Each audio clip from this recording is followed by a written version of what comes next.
This slideshow is an overview of contraceptive use around the world.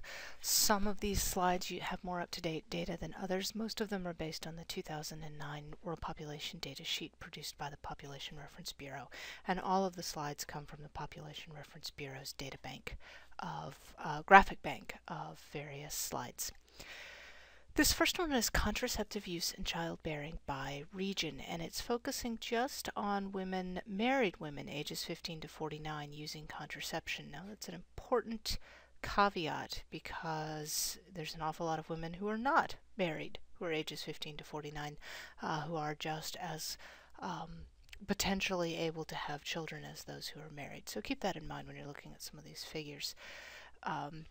It says Africa, Asia, Latin America, and Caribbean, and more developed countries, and by more developed countries there, it's really referring to the highly economically developed regions of Europe, North America, part of the Pacific, so Australia, New Zealand, and those portions of Asia that are classified as more developed. I believe, now I could be wrong here, I think that Japan is included here in the more developed, but it may be there under Asia. Either way, the idea is just to get the basic point that there is a bit of a relationship between the use of contraception and lifetime births. To some extent that's self-explanatory, but I find the interesting part here that in the more developed nations of the world, about 68% of women, married women in childbearing ages, are using contraception, and with a total fertility rate of 1.7. In Latin America and in the Caribbean, 71% using contraception, 2.3, 67 here in Asia, 2.3. So clearly contraception is not the end-all be-all because this is well above replacement rate. This is definitely below replacement rate, and yet contraception use is fairly similar. The real difference here lies in Africa, which has a total fertility rate of about 4.8 children per woman. In 2009, it's not that different now, with only about 28% of married women using some form of contraception. Contraception prevalence and total fertility rate by selected countries, and these are some of the more populated countries in the world. Percent of married women 15 to 49 using contraception in China is about 86%. It's very, very high use of contraception, and that is why their average number of children per woman is as low as it is, 1.6%. In the US, it's about 68%, with about 2.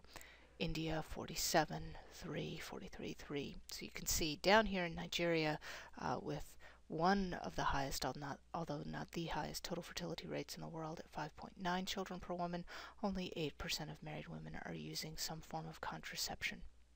Of course, keep in mind that contraception and family planning are slightly different because there are ways to try to avoid having children without using contraception. But here you see an even stronger relationship between contraception and childbearing. Use of modern contraceptions in selected countries. So this is just another, it's like a repeat of the other slide, but different countries. The world, 55%, 68, 67, 48 in Bangladesh, 32 in Kenya, 22 in Pakistan. So you get the range of use. Rising family planning use in developing countries from the 1960s to the early 2000s. So the point here is to say that developing countries are increasing their use of contraception. It was not common at all in 1960 and has consistently increased in use, up to about 61% of married women of childbearing ages using some form of family planning method. Now again, keep in mind that is slightly different than contraception. There are ways to avoid having children besides just taking the pill or using a condom. Modern contraception use, and again this is a different date. This is 2005. We were looking at other ones that were 2009 before. Just some different countries, some are the same. You can refer back to that later. I don't have to go through that one. Contraceptive use among wealthiest and poorest women. So now what we're looking at is the relationship between wealth and contraception use. So in Bangladesh, there's not a lot of difference in contraception use among the poorest fifth and the richest fifth of married women ages in childbearing ages, 47-49%, pretty much the same. In Honduras, though, the richest fifth of women of childbearing age who are married have a much higher use of contraception than the poorest. Jordan, 47% to 35%. Azerbaijan, 21% to 11%. So it's already kind of low, but twice as high. In the Democratic Republic of Congo, 15% of the richest fifth and only 3% of the poorest fifth. Already low use of modern contraception methods. This is an interesting slide to look at because it does not imply causality. It does not say that if you have more money, you're more likely to use contraception. It doesn't say that if you are using contraception, you're more likely to have money, although it could go that direction also. It's a very different kind of research it would take to tell you which actually caused which. And I think for some women it goes one direction, and for some women it goes the other direction. Here's just some example countries in which, instead of just looking at the poorest fifth and the richest fifth, we're looking at all 5 quintiles here. Burkina Faso, with the poorest, only about 2% of married women using modern contraception, 27% of the richest. Guatemala, 5 to 60%. Huge difference by wealth there. Bangladesh, again, we saw this in the prior slide, just not a huge amount of difference by wealth area. That's telling us that contraception is widely available and being made available to persons regardless of their level of ability to afford it. Modern contraception by education. Obviously, education and wealth are tied together a little bit, but let's think about education as something in and of itself also. In Colombia, there is some difference between the no education, 57%, and secondary or higher, so that's high school or more, 69%. But it's not a huge gap. Mozambique, we see a huge gap. 15% of those with no education are using contraception, 49% of those with secondary or higher. And also in Cameroon, we're seeing a huge gap, only about 1% to 25%. Again, it's not implying causality, although common sense tells us it probably goes in the direction of education comes first, then the use of contraception, simply because of the timing of things. Education is something that takes place usually prior to childbearing ages. Total potential demand for family planning. Now this is an estimate. This comes from the ICF demographic and health surveys. This is asking women if they want more children. Do they have enough access to contraception?